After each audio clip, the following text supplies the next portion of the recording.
इस दुनिया में अगर कोई एक इंसान ऐसा है जो आपको स्वस्थ बनाए रख सकता है तो वह हैं आप खुद। और इस दुनिया में अगर कोई एक इंसान ऐसा है जो आपको स्वस्थ होने से रोक सकता है, जो आपको बीमार बनाए रख सकता है, तो वह भी हैं आप खुद। आप दूसरों को दोष नहीं दे सकते, आप परिस्थितियों को दोष नहीं दे सकते, क्योंकि सारे निर्णय आप स्वयं लेते हैं। सुबह जागने का निर्णय हो, रोज़ सुबह व्यायाम करने का निर्णय हो, खान पान पर ध्यान रखने का निर्णय हो, योगा करने का निर्णय हो, ये सारे निर्णय आपके स्वयं के होते हैं। इस दुनिया में यदि आप किसी एक स्थान पर रहते हैं तो वो स्थान है आपका शरीर, और उस शरीर को स्वस्थ रखने की जिम्मेदारी आपकी खुद की होती है। कहते हैं कि प्रथम सुख निरोगी काया। यदि शरीर स्वस्थ होगा तो घर परिवार बिजनेस व्यापार रिश्तेदारी दोस्त सब अच्छे लगते हैं, लेकिन यदि शरीर बीमार होगा तो ये सारी चीज़ें फीकी फीकी लगने लगती हैं। दोस्तों नमस्कार, मेरा नाम कृष्णपाल सिंह किरार है और आज मैं स्वस्थ दिनचर्या के ऊपर आपके बीच आया हूँ, आपसे बात करने के लिए आया हूँ। स्वस्थ कितना ज़रूरी है ये मैं आपको बता चुका हूँ। अब हम बात करते हैं कि एक इंसान को स्वस्थ रहने के लिए अपने स्वास्थ्य को अर्न करना पड़ता है। जैसे धन को अर्न करना पड़ता है, अर्जित करना पड़ता है, वैसे ही स्वास्थ्य को भी अर्न करना पड़ता है। अर्न का अर्थ होता है EARN, E फॉर एक्सरसाइज। प्रत्येक व्यक्ति को वो जो चाहे वो कुछ भी कर रहा हो, समय निकाल कर कम से कम 1 घंटे रोज सुबह व्यायाम, प्राणायाम, एक्सरसाइज, योगा, जॉगिंग, जुम्बा, जो कुछ भी उसे पसंद है, कम से कम 1 घंटे अपने स्वास्थ्य के लिए अवश्य निकालना चाहिए। दूसरा आता है A for attitude, positive mental attitude. एक अच्छे एक स्वस्थ इंसान की निशानी है। अगर हम नकारात्मक सोचते हैं, अगर हम नेगेटिव विचार अपने दिमाग में लाते हैं तो कार्टिसोल जैसे खतरनाक केमिकल हमारे दिमाग से एक्सक्रिएट होते हैं, निकलते हैं, जो कि हमारे बॉडी को, हमारे शरीर को बहुत ही अधिक नुकसान पहुंचाते हैं।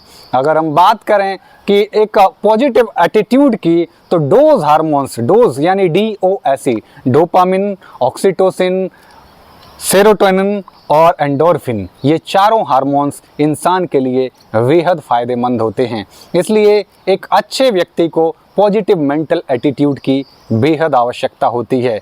जब कोई व्यक्ति नकारात्मक सोचता है तो उसका मन उदास होता है, शोकग्रस्त होता है, वो क्रोधित होता है, वो दुखी होता है, और ऐसी अवस्था हमारे शरीर के लिए नुकसानदायक होती है। इसलिए हमेशा अपने आप को सकारात्मक दिशा में आगे बढ़ाते रहें। तीसरी बात आती है R फॉर रेस्ट। प्रॉपर 7 घंटे की कम से कम नींद प्रत्येक व्यक्ति के लिए बेहद आवश्यक होती है। और अगर व्यक्ति नींद में कमी करता है तो कहीं ना कहीं उसका स्वास्थ्य भी खराब होता है। इसलिए दोस्तों नींद बराबर होना अति आवश्यक है। और N फॉर न्यूट्रिशन, सबसे ज़रूरी होता है हमारा खान पान। क्या चीज़ें हमारे स्वास्थ्य के लिए फ़ायदेमंद हैं और क्या चीज़ें हमारे स्वास्थ्य के लिए नुकसानदायक हैं, इस चीज़ पर विशेष रूप से ध्यान देने की आवश्यकता है। तो आखिर हमारा खान पान कैसा होना चाहिए? हमारा खान पान होना चाहिए LPWW, L for live. Live का मतलब है कि हमारा भोजन जिंदा होना चाहिए। जिंदे से आशय है, जीवित से आशय है कि वैसा भोजन यदि उसे हम जमीन में फेंक दें तो वो उग सके, यानी प्रकृति से सीधे हमारे पास आए। जो भोजन किसी फैक्ट्री में ना जाए, जिस भोजन को प्रोसेस ना किया गया हो, ऐसा भोजन हमारे लिए सर्वोत्तम होता है। हम बात करें कि ऐसा भोजन क्या होता है, तो ऐसे भोजन में हमारी सब्जियां आती हैं, हमारे फल आते हैं, हमारे साबुत अन्न आते हैं। कम से कम 50 से 60% हिस्सा हमारे भोजन का इसी तरह का होना चाहिए। जैसे कि हम बात करें कि सुबह उठकर हम लोग जो है अंकुरित अन्न ले सकते हैं, हम अंकुरित मेवे ले सकते हैं, ड्राई फ्रूट्स, नट्स ले सकते हैं। हम बात करें अपने भोजन में तो सलाद को शामिल कर सकते हैं, खीरा, टमाटर आदि को शामिल कर सकते हैं। हमें दिन में फलों का भी सेवन करना चाहिए। ये हमारे शरीर के लिए बेहद ज़रूरी होते हैं, क्योंकि ये पानी से भरे होते हैं और इनके अंदर जो हमारा शरीर जो है 70% पानी से बना होता है। और हमारे इस तरह का भोजन जो होता है वो पानी से भरपूर होता है। हमारा भोजन LPP फॉर प्लांट बेस्ड, पौधों से आना चाहिए।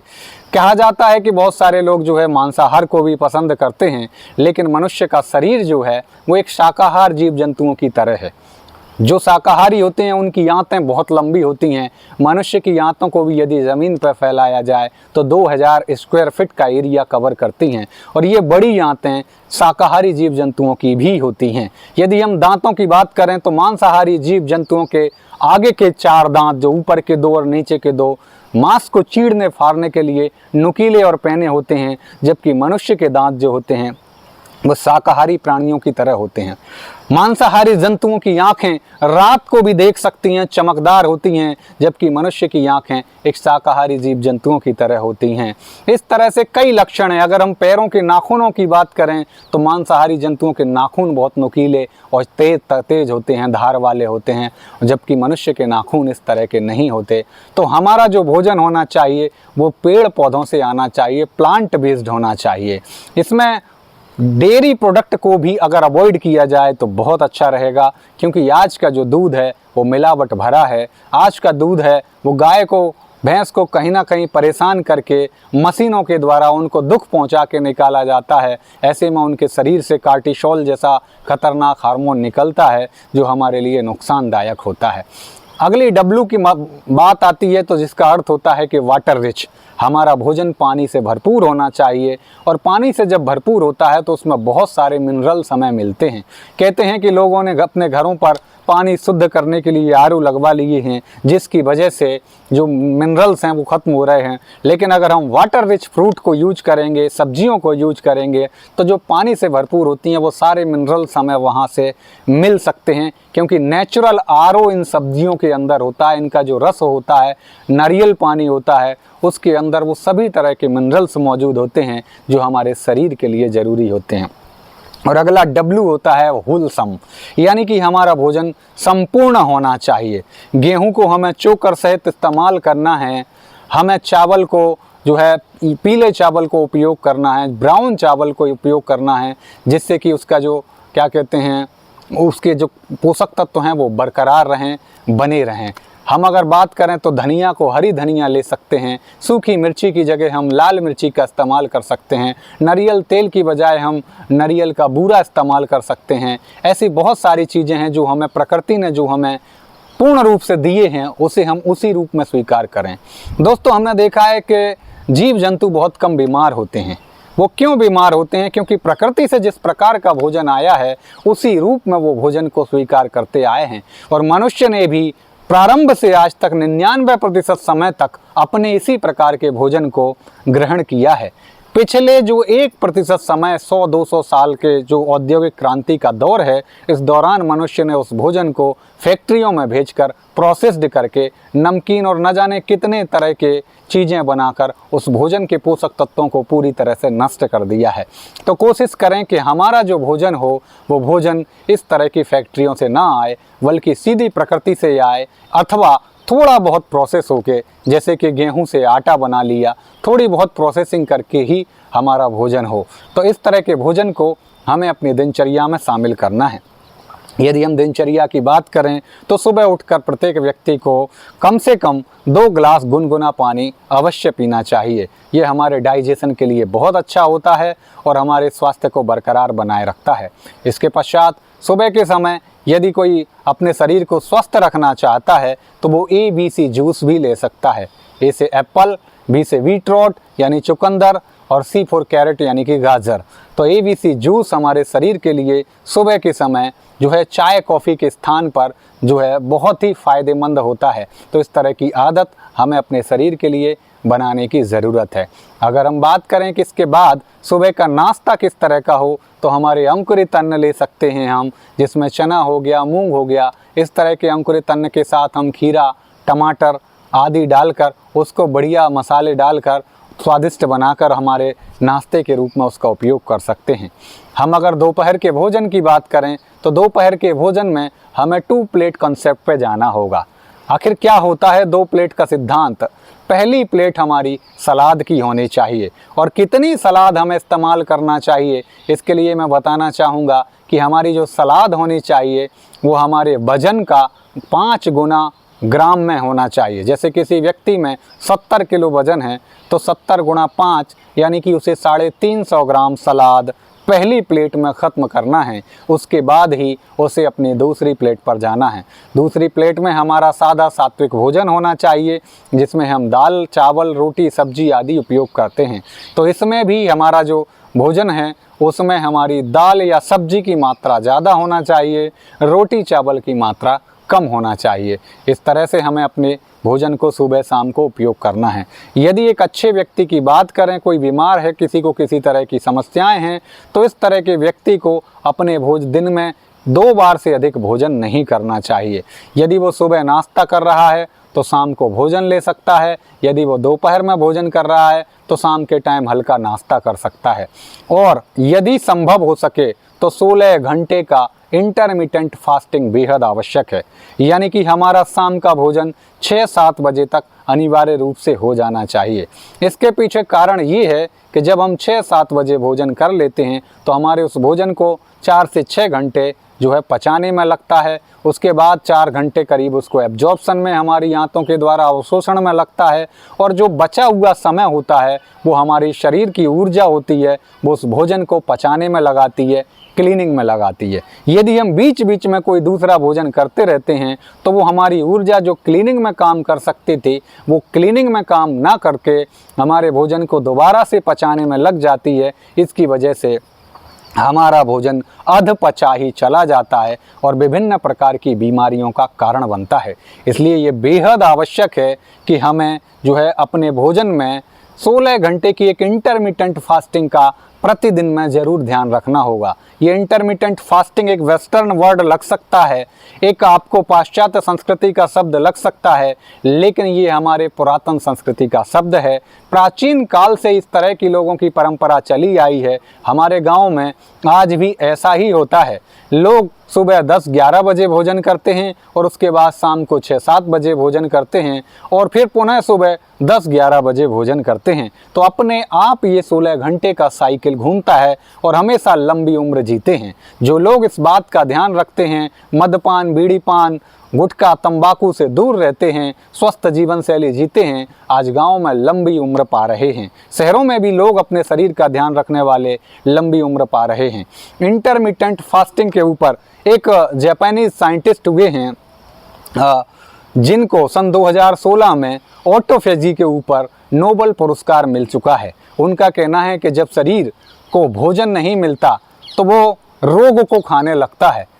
तो इस प्रकार से यदि हम 16 घंटे की इंटरमिटेंट फास्टिंग करें और सप्ताह या 15 दिन में 1 दिन का उपवास करें तो निश्चित रूप से हमारे शरीर को स्वस्थ रखने के लिए बेहद कारगर उपाय है। हमारे अंदर यदि किसी प्रकार की शरीर में कोई बीमारियां हो रही हैं, बीपी हो रही है, शुगर हो रही है, थायराइड हो रही है, तो हम कब तक ये डॉक्टर्स की मेटफॉर्मिन और टेल्मा 20, टेल्मा 40 जैसी दवाइयाँ जीवन भर खाते रहेंगे? स्वस्थ जीवन शैली हमें अपने आप स्वस्थ रख सकती है, बीमारियों को रिवर्स करने में बेहद उपयोगी साबित हो सकती है।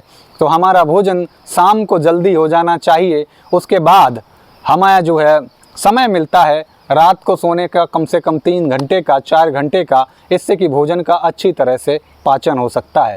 शाम को भोजन के बाद हमें टहलना चाहिए। किसी ने कहा है कि भोजन करके शाम का जो चले कदम 1000, डॉक्टर ओझा वैद्य का लुट जाए व्यापार। तो ये बहुत ही अच्छी एक कहावत है, इसका हमें ध्यान रखना चाहिए और शाम के भोजन के बाद आवश्यक रूप से टहलना चाहिए। हमें रोज़ प्रतिदिन सुबह कम से कम 1 घंटे व्यायाम करना, और यदि उस व्यायाम में हम योगा को शामिल करते हैं तो किसी व्यक्ति को किसी तरह के यदि रोग हैं तो वो रिवर्स हो जाएंगे, और नहीं हैं तो उसे जीवन में कभी रोग नहीं होंगे। क्योंकि कहा गया है कि युक्ताहार विहारस्य, तो हमारा आहार विहार यदि युक्त होगा तो भी हम स्वस्थ होंगे, और योग करेगा तो भी हमारा शरीर स्वस्थ होगा। तो इसलिए योग को जीवन में शामिल करना बेहद आवश्यक है। दोस्तों, कहते हैं कि अगर केवल जानकारी क्रियान्वयन के बिना कब्ज पैदा करती है, इसलिए जानकारी तो बहुत आवश्यक है, जानकारी को उपयोग में लाना उससे भी ज़्यादा आवश्यक है। और उपयोग में लाने में शुरुआत में कुछ कठिनाई महसूस हो सकती है।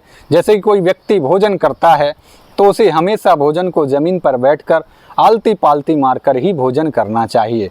भोजन करने के कुछ नियम होते हैं। भोजन करते समय हमें भोजन पर माइंडफुल होकर भोजन करना चाहिए, यानी पूरा का पूरा फोकस हमारा भोजन के ऊपर होना चाहिए।